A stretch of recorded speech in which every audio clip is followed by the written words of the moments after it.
7월 2일 혼성수도사단 지휘소가 시흥의 보병학교로 이동하는 가운데 여의도에서의 공방전은 계속되고 있었습니다. 전날 밤에 북한군 1개 대대 규모가 다시 여의도 비행장을 점령하고 8연대 진지 정면으로 다가와 집요하게 전선 돌파를 시도했습니다. 연대장 서종철 중령은 이철원 소령이 지휘하는 8연대 1대대에 북한군을 격퇴하라는 명령을 내렸습니다. 이철원 소령은 김인걸 대위의 1중대를 여의도 비행장으로 출격시켜 역습을 전개했고 1중대는 북한군의 집중적인 사격을 받고 많은 손실을 입었으나 북한군을 밤섬으로 격퇴하는 데 성공했습니다. 이 과정에서 1대 대장 이철원 소령과 1중대장 김인걸 대위, 1중대의 공격을 지원하기 위해 박격포 사격을 지휘하던 10중대장 나병서 대위가 전사했습니다. 8연대의 좌일선인 박철용 소령의 18연대 1대대 역시 하루 종일 난지도 쪽에서 도하하려는 북한군과 화력전을 전개하고 있었습니다. 18연대 1대대는 안양천 동쪽의 대대 진지로 북한군이 들어오지 못하도록 막으면서 일단의 북한군이 그 서안을 따라 오류동 쪽으로 남하하는 것을 관측하고 이를 저지하기 위해 제방을 따라 측방으로 김상덕 대위의 3중대를 배치했습니다. 휴가 중 전쟁이 나자 7월 2일 복귀하여 한강방어전에서 18연대 1대대 4중대를 지휘한 최규현 중위는 전쟁 발발 후 소속 부대 복귀까지의 과정을 비망록에 남겼습니다. 6월 25일 휴가 중 연백군 청단읍 집에서 전쟁을 만났다.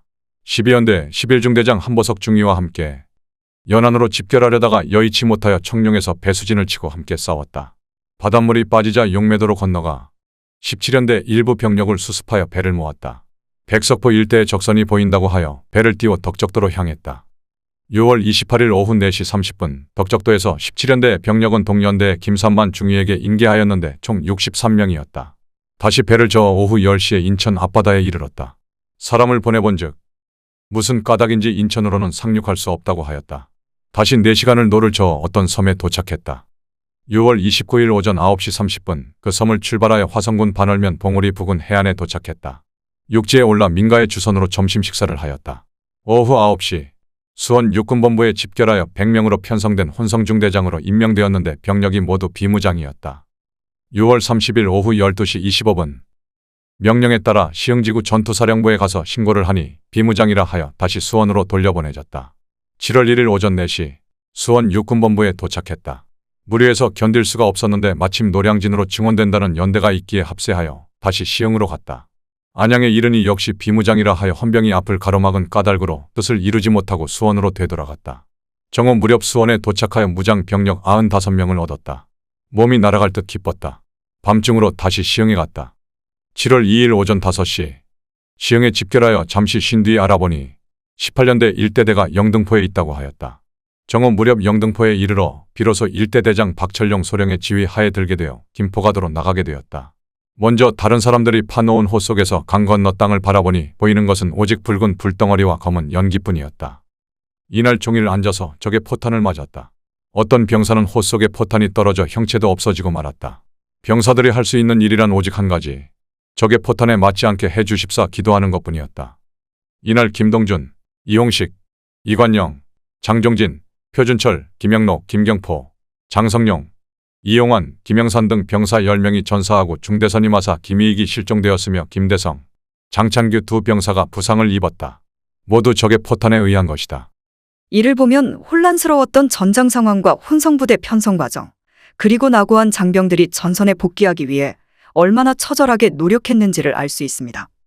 7월 2일 북한군은 항공기를 투입하여 8구의 정찰을 실시하면서 국군 방어진지의 기관총 사격과 폭격을 가했으며 북한 공군의 집중적인 폭격으로 인해 혼성수도사단은 방어선을 지탱하기 어려울 정도로 위기에 빠졌습니다. 사단장 이종찬 대령은 긴급히 여의도와 난지도 일대의 북한군에 대한 항공폭격을 요청했습니다. 북한군은 오후 9시 무렵 2개 대대를 여의도로 도하시켰고 1개 연대가 상륙 준비를 갖추고 있었습니다.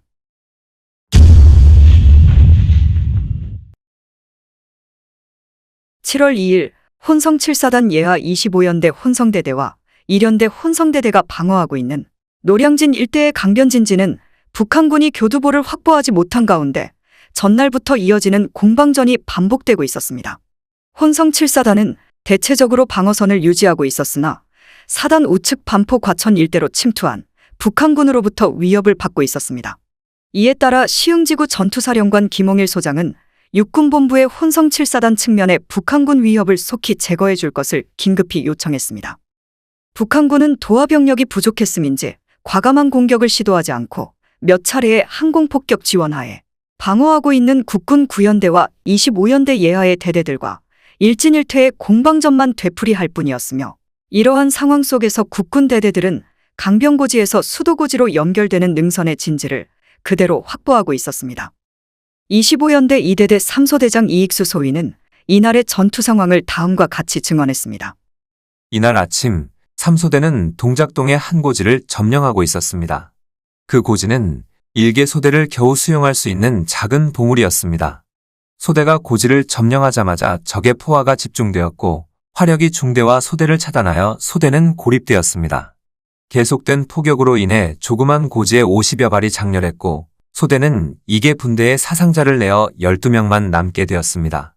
실탄도 개인별로 50여 발씩 밖에 남아있지 않았으나 어쩔 수 없이 고지에서 버티고 있었습니다. 해가 넘어가는 것과 때를 맞추어 소대 규모의 적군이 공격해왔습니다. 적이 공격하는 와중에도 포탄이 계속 쏟아져서 고개를 들 수가 없었으므로 사격 한번 제대로 해보지 못했습니다.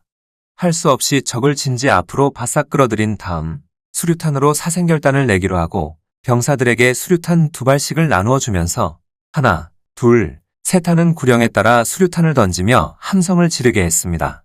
이윽고 적이 진지 앞으로 바싹 접근했을 때 함성과 함께 수류탄 2발씩을 연달아 던졌습니다. 요란한 폭음과 함께 함성에 놀란 적군이 퇴각했는데 부상자를 끌고 가는 것이 보였습니다. 그러나 적군은 곧 다시 공격할 것이 확실했으므로 기지를 발휘하여 제1소대 우로, 제2소대 좌로, 적을 포위하라! 라고 외쳤습니다. 허장성세에 놀란 적은 소대가 중대 규모인 줄 알았는지 어둠이 내린 뒤에도 나타나지 않았습니다.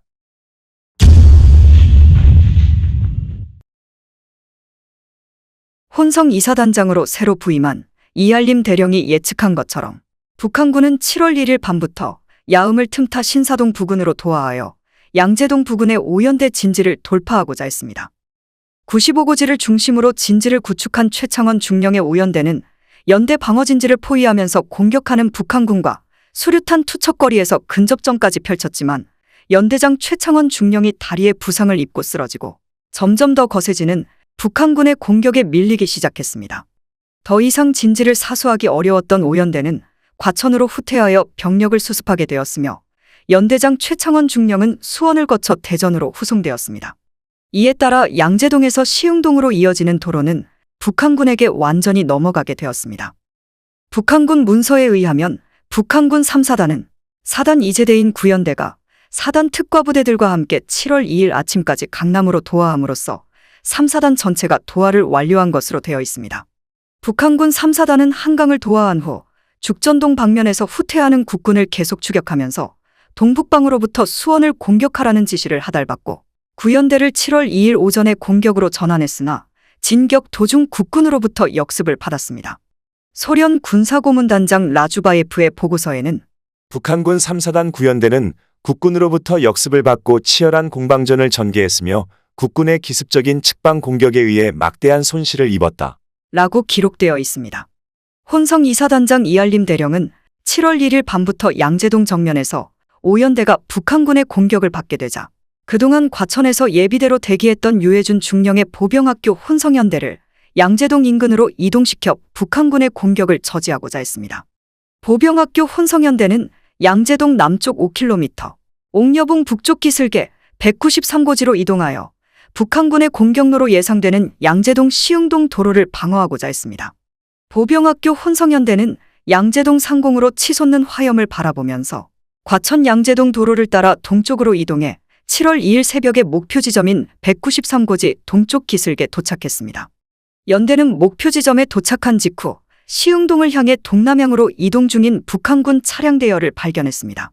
북한군 차량 대열은 앞뒤로 장갑차의 어무를 받는 트럭 30여 대로 구성된 보급품 수송대였으며 연대는 60mm 박격포로 선두와 후미의 장갑차를 격파하여 북한군의 화력을 차단한 후 일제 사격을 가하면서 북한군 차량을 향해 돌진해가자 북한군은 차량을 유기한 채 모두 길 건너 평촌마을로 도주했습니다. 이에 연대는 수색대를 편성하여 마을을 포위하고 소탕작전을 전개함으로써 20여 명을 사살하는 등 북한군 보급부대를 일망타진했습니다. 보병학교 혼성연대는 다시 양재동 남쪽 193고지로 반전하여 진지를 급편하고 대기했으며 낮 시간에는 피하를 구분하지 못하는 미 공군기의 공습 위협으로 인해 기동을 할 수 없었기 때문에 진지에서 하루 종일 북한군을 기다렸으나 더 이상 남아하는 북한군을 발견하지는 못했습니다.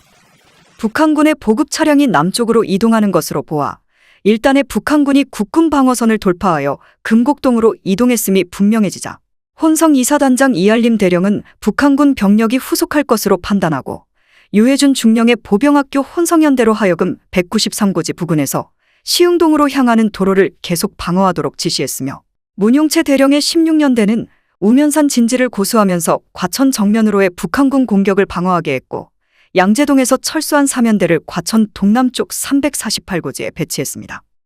이러한 조치는 양재동 금곡동 축선으로 진출하는 북한군에 대해서는 혼성 3사단장 이준식 준장에게 일임하기로 합의한 결과에 따른 것으로 혼성 2사단은 과천에서 군포장으로 이어지는 도로를 확보함으로써 한강방어선에서 분전 중인 국군 주력부대의 측면 어모에 중점을 두게 되었으며 오후에는 과천에 있던 사단 지휘소를 군포장으로 옮기고 그곳에서 오연대 병력을 수습했습니다.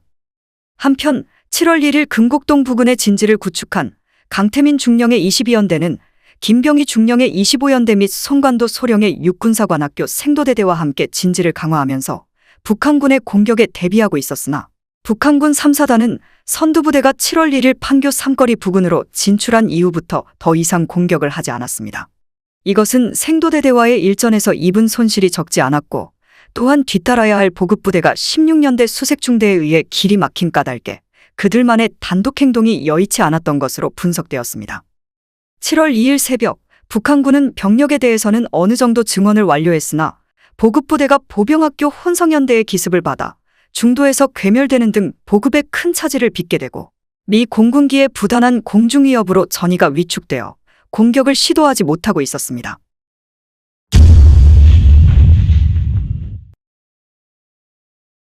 (7월 2일) 최영희 대령은 전날 확보한 138고지, 107고지 선에서 여세를 몰아 한 걸음 더 나아가 북한군을 138고지 북쪽의 126고지에서 몰아냄으로써 북한군의 공격로의 쐐기를 받기로 결심하고 날이 밝자 안광영 소령의 15연대 2대대로 하여금 126고지를 공격하게 했습니다. 공격은 큰 진전 없이 간간히 지나가는 빗속에서 고착화되고 있었으나 오후부터 난지도 쪽으로 본격적인 도하를 시작한 북한군이 합류함에 따라 공수의 방향이 역전되어 국군이 수세로 몰리게 되었습니다. 이에 18년대의 2대대와 3대대를 전선에 투입하여 오류동 북쪽 76고지와 63고지를 점령했으나 128고지 쪽에서 시작된 북한군의 공격에 고지들이 하나씩 잠식되어 138고지로 다시 물러났습니다. 김포지구 전투사령부는 북한군 보병 2개 대대와 전차 안대가 북쪽에서 공격 준비를 하고 있는 것을 정찰을 통해 파악했으나 이 일대의 전선은 진폭 없는 공방전 속에서 날이 저물게 되면서 다시 소강 상태로 접어들었지만 전날부터 한강방어선, 여의도 영등포 일대에 대한 북한군의 본격적인 도하 공격이 시작되면서 오류동 전선에서도 격전이 예고되고 있었습니다. 이때 또 한 가지 악재가 터지는데 김포지구 전투사령부가 기갑연대의 장갑차를 모두 소사에 집결시켜 급유와 포탄의 재장비 등을 실시하고 있을 때 미 공군기로부터 오인 공습을 받아 장갑차 세대가 파괴되는 불운을 겪었습니다.